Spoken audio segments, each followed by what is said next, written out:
My name is Sasha Manyaki. I'm 14 years old. I go to St. Andrew's School and I'm in high school.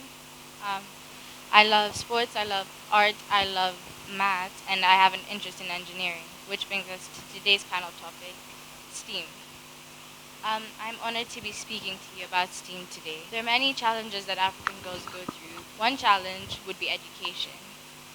In many places in Africa, not many girls are able to finish their education. The reasons vary from early pregnancies to forced early marriages. Another reason may be that they're just not even given the opportunity to complete their studies.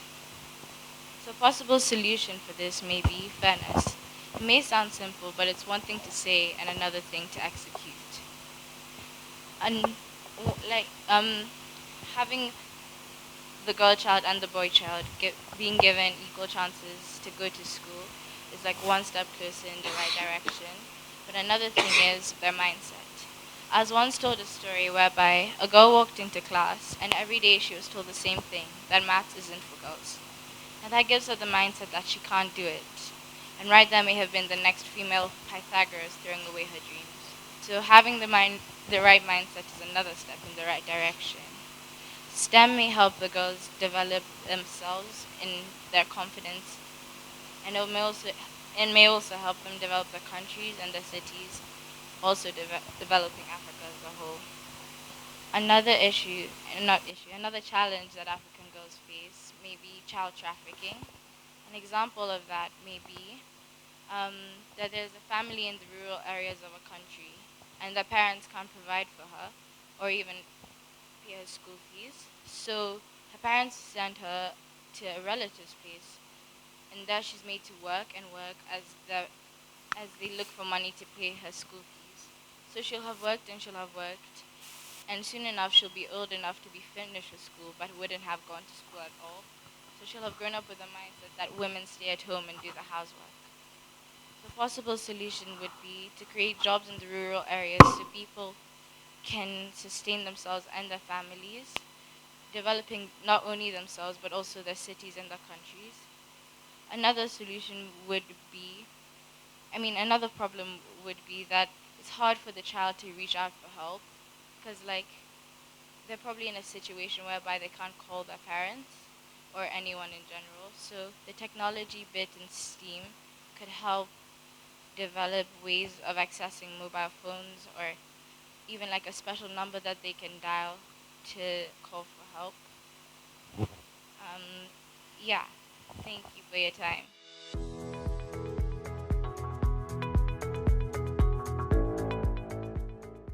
Why did you become a STEM girl? Because I think, well, I want to be an engineer, and I know that there are many girls out there that aren't given the opportunity to pursue their dreams. Yeah. So you're all aware that today's theme is liberating Africa, right? And you're STEM girls. Before we go into ways that we can use STEM to liberate Africa, we'll talk about some of the good stuff and all the fun stuff about Africa. Perhaps you can tell me, what does your Africa look like, Sasha? My Africa is bright, my Africa is cultural, my Africa is colorful, my Africa is developing, and my Africa has a lot of potential. A lot of potential. Excellent. Edna, what does your Africa look like? My Africa is very big. It's very big. And Claudia, what does your Africa look like? My Africa is beautiful. It has many animals that you can ever see. Many animals? Yes, Okay. there are harmful animals, Hmm. and there are other animals that you can keep at home. There are called domestic animal, and there are wild animal. Okay. How about Salome? What does your Africa look like? My Africa is smart. My Africa has many people, Hmm. many languages, and Hmm. my Africa is very cultural. It has many vegetations. Sasha, tell us what's cooking. Is Africa perfect, or are there some things that we can fix using STEM? I don't think that Africa is perfect. Hmm.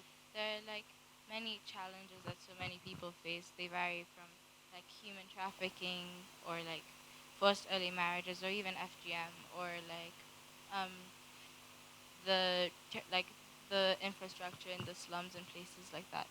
And technology, I think, could help because like, and engineering as well, because you could help like build sustainable homes. Not like they don't have to be like expensive or anything, but using like the simple materials we have. Mhm. And yeah, I think that, well, one of the quotes I once read said, "Be the change that you want to see," and I think that starts with us. So helping younger girls like